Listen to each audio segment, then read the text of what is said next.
British সংবাদ মাধ্যম বিবিসিকে সাক্ষাৎকার দিয়েছেন অন্তর্বর্তী সরকারের প্রধান উপদেষ্টা ডক্টর মোহাম্মদ ইউনূস। সাক্ষাৎকারে সরকার প্রধান হিসেবে দায়িত্ব গ্রহণের অভিজ্ঞতার পাশাপাশি নির্বাচন ও দেশের বর্তমান পরিস্থিতি নিয়ে কথা বলেছেন তিনি। এ সময় তিনি বলেন, চলতি বছরের ডিসেম্বর থেকে আগামী বছরের মার্চ মাসের মধ্যে অনুষ্ঠিত হবে জাতীয় সংসদ নির্বাচন।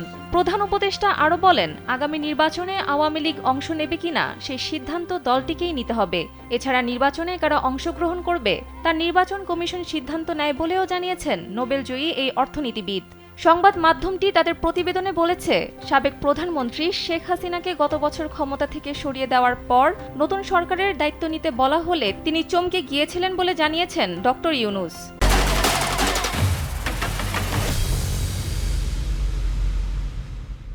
তিনি বিবিসিকে বলেন, তার কোনো ধারণা ছিল না যে তিনি সরকারের নেতৃত্ব দিবেন। এর আগে কখনো সরকারি কর্মযজ্ঞ পরিচালনা করেননি। তারপরও পরিস্থিতি বুঝে ঠিকভাবে কাজ করতে হয়েছে তাকে।